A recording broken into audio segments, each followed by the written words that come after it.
ನರೇಂದ್ರ ಮೋದಿ ಅವರು ಭಾರತದಲ್ಲಿ ಸತತ 3ನೇ ಬಾರಿಗೆ ಗೆದ್ದು ಕೇಂದ್ರ ಸರ್ಕಾರದ ಆಡಳಿತದ ಚುಕ್ಕಾಣಿಯನ್ನು ಹಿಡಿದಿದ್ದಾರೆ. ಭಾರತೀಯರು ಮಾತ್ರ ಅಲ್ಲದೆ ವಿದೇಶಿಗರು ಕೂಡ ಅವರನ್ನ ಅತಿ ಉತ್ತಮ ನಾಯಕ ಅಂತ ಒಪ್ಕೊಂಡಿದ್ದಾರೆ. ಇದು ಭಾರತದಲ್ಲಿರುವ ಮೋದಿಯವರ ವಿರೋಧಿಗಳಿಗೆ ಸ್ವಲ್ಪ ಕಷ್ಟ ಅನಿಸಿದ್ರು ಕೂಡ ಒಪ್ಕೊಳ್ಳೇಬೇಕು.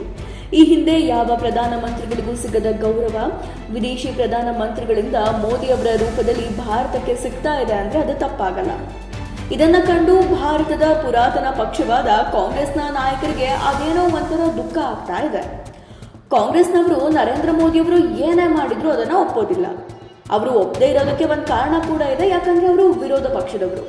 ಆದರೆ ಭಾರತದ ಒಬ್ಬ ಪ್ರಧಾನಮಂತ್ರಿ ಈ ಹಿಂದಿನ ಪ್ರಧಾನಮಂತ್ರಿಗಳು ಯಾರು ಮಾಡಲಾಗದ ಕೆಲವೊಂದು ಸಾಧನೆಗಳನ್ನ ಮಾಡಿದ್ದಾರೆ ಅಂದ್ರೆ ಪಕ್ಷಾತೀತವಾಗಿ ಒಪ್ಪಿ ಅದನ್ನ ಗೌರವಿಸೋದು ಒಬ್ಬ ಪ್ರಬುದ್ಧ ರಾಜಕೀಯ ನಾಯಕನ ಆದ್ಯ ಕರ್ತವ್ಯ ಅಂದ್ರೆ ತಪ್ಪಾಗಲ್ಲ. ಯಾಕಂದ್ರೆ ಭಾರತ ಜಾಗತಿಕವಾಗಿ ಬೆಳೀತಾ ಇದೆ. ಭಾರತದ ಜನರು ಸತ್ಯ ಮತ್ತು ಸುಳ್ಳಿನ ನಡುವಿನ ಅಂತರವನ್ನ ಗಮನಿಸ್ತಾ ಇದ್ದಾರೆ.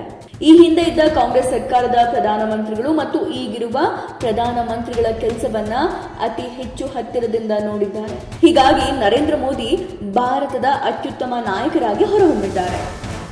ಇದೇ ವಿಷಯವಾಗಿಯೋ ಅಥವಾ ಏನೋ ಮೋದಿಯವರ ಬಗ್ಗೆ ವಿದೇಶಗಳಲ್ಲಿ ಇರುವ ಜನಪ್ರಿಯತೆಯಿಂದಲೋ ಏನೋ ಕಾಂಗ್ರೆಸ್ನ ಹಿರಿಯ ನಾಯಕ ಶಶಿ ತರೂರ್ ಅವರು ಮೋದಿಯವರ ಬಗ್ಗೆ ಒಂದೆರಡು ಒಳ್ಳೆ ಮಾತುಗಳನ್ನ ಲೋಕಸಭೆಯಲ್ಲಿ ಆಡಿದ್ರು.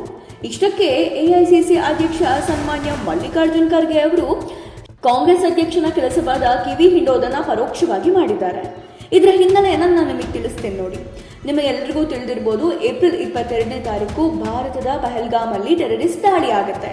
ಪಹಲ್ಗಾಮ್ ದಾಳಿಯ ಮಾಸ್ಟರ್ ಮೈಂಡ್ ಆದ ಪಾಕಿಸ್ತಾನವನ್ನ ಜಾಗತಿಕವಾಗಿ ಅವರ ಈ ದುಷ್ಕೃತ್ಯವನ್ನ ಜಗತ್ತಿಗೆ ಸಾರಲು ಪಕ್ಷಾತೀತವಾದ ಅಥವಾ ಸರ್ವಪಕ್ಷ ನಿಯೋಗವನ್ನ ಕೇಂದ್ರ ಸರ್ಕಾರ ರಚನೆ ಮಾಡುತ್ತೆ.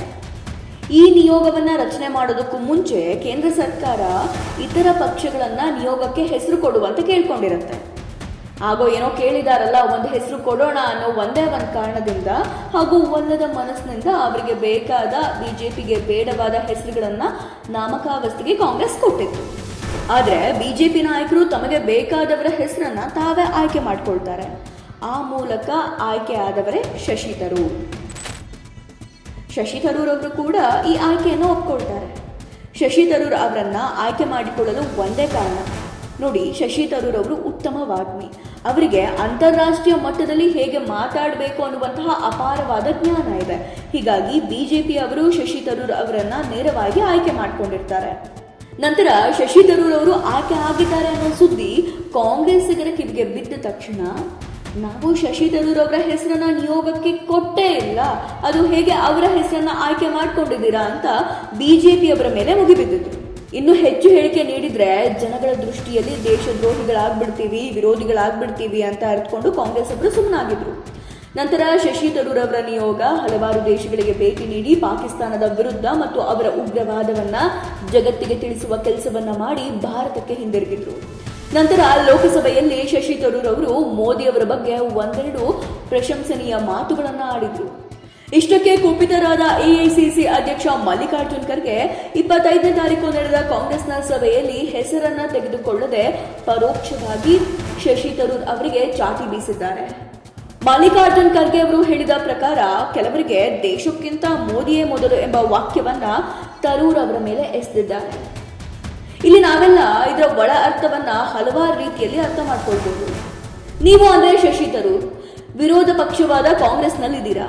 ಹೀಗಿದ್ದಾಗ ನೀವು ನಿಮ್ಮ ವಿರೋಧ ಪಕ್ಷದ ನಾಯಕರಾದ ನರೇಂದ್ರ ಮೋದಿ ಅವರನ್ನ ಹೇಗೆ ಹೊಗಳ್ತಾ ಇದ್ದೀರಾ ಅನ್ನುವಂತಹ ಪ್ರಶ್ನೆ ಮಾಡಿದಂತಿದೆ ಇದು.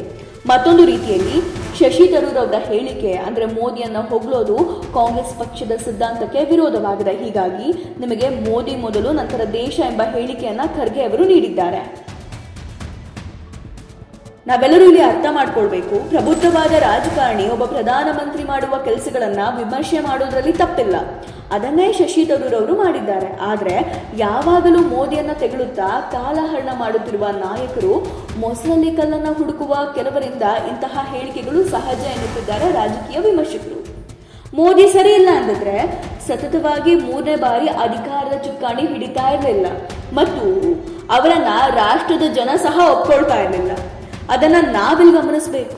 ಈ ಹಿಂದೆ ಯಾರು ಮಾಡದ ಸಾಧನೆಯನ್ನ ಮೋದಿ ಮಾಡಿದ್ದಾರೆ ಅಂತ ಹೇಳಿದ್ರೆ ಅದೇನೋ ಅತಿಶಯೋಕ್ತಿ ಅಲ್ಲ. ಆ ವಿಷಯ ಬಿಡಿ, ಅದು ನಿಮ್ಮೆಲ್ರಿಗೂ ತಿಳಿದೇ ಇದೆ.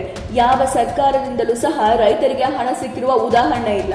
ಆದರೆ ಮೋದಿ ಅವರು ರೈತರಿಗೆ ಸಹಾಯ ಆಗಬೇಕು ಎಂಬ ನಿಟ್ಟಿನಲ್ಲಿ ವರ್ಷಕ್ಕೆ 6,000 ಹಣವನ್ನ ನೇರ ಬ್ಯಾಂಕ್ ಖಾತೆಗಳಿಗೆ ಜಮಾ ಮಾಡ್ತಾ ಇದ್ದಾರೆ. ಇದು ಒಂದು ಉದಾಹರಣೆ ಅಷ್ಟೇ. ಅವರಿಗೆ ದೇಶದ ರೈತರ ಮೇಲೆ ಎಷ್ಟು ಗೌರವ ಇದೆ ಅನ್ನೋದನ್ನ ನಾವು ತಿಳಿಸೋದಕ್ಕೆ ಈ ತರಹದ ಹಲವು ಯೋಜನೆಗಳನ್ನ ನರೇಂದ್ರ ಮೋದಿ ಅವರು ಜಾರಿಗೆ ತಂದಿದ್ದಾರೆ. ಇದೆಲ್ಲ ಕಾರಣಗಳಿಂದ ಕಾಂಗ್ರೆಸ್ ನಾಯಕರು ಮೋದಿ ಅವರನ್ನ ವಿರೋಧಿಯಂತೆ ನೋಡ್ತಾ ಇದ್ದಾರೆ. ಕಾಂಗ್ರೆಸ್ನ ಬೇರೆ ನಾಯಕರು ಮೋದಿ ಅವರ ಬಗ್ಗೆ ಪ್ರಿಯವಾದ ಮಾತುಗಳನ್ನಾಡಿದ್ರೆ ಸಾಕು, ಕಾಂಗ್ರೆಸ್ನ ಹಿರಿಯ ನಾಯಕರಿಗೆ ಆಗೇನೋ ಸಂಕಟ. ಹೀಗಾಗಿ ಮಲ್ಲಿಕಾರ್ಜುನ್ ಖರ್ಗೆ ಅವರು ಪರೋಕ್ಷವಾಗಿ ಶಶಿ ತರೂರ್ ಅವರ ಕಿವಿ ಹಿಂಡಿದ್ದಾರೆ. ಖರ್ಗೆ ಅವರ ಹೇಳಿಕೆಗೆ ಶಶಿ ತರೂರ್ ಅವರ ಆಪ್ತ ಮೂಲಗಳು ಪ್ರತಿಕ್ರಿಯೆಯನ್ನು ಕೊಟ್ಟಿದ್ದಾರೆ. ಶಶಿ ತರೂರ್ ಅವರು ಮೋದಿ ಅವರ ಭಾಷಣದ ಬಗ್ಗೆ ನಿಲುವುಗಳನ್ನು ವ್ಯಕ್ತಪಡಿಸಿದ್ದಾರೆ ವಿನಃ ಅವರ ನೀತಿಯನ್ನು ಒಪ್ಪಿಲ್ಲ ಎಂಬ ಅನಿಸಿಕೆಯನ್ನು ಹಂಚಿಕೊಂಡಿದ್ದಾರೆ. ಆದರೆ ಈ ಬಗ್ಗೆ ಶಶಿ ತರೂರ್ ಅವರು ಯಾವುದೇ ಹೇಳಿಕೆಯನ್ನು ನೀಡಿಲ್ಲ.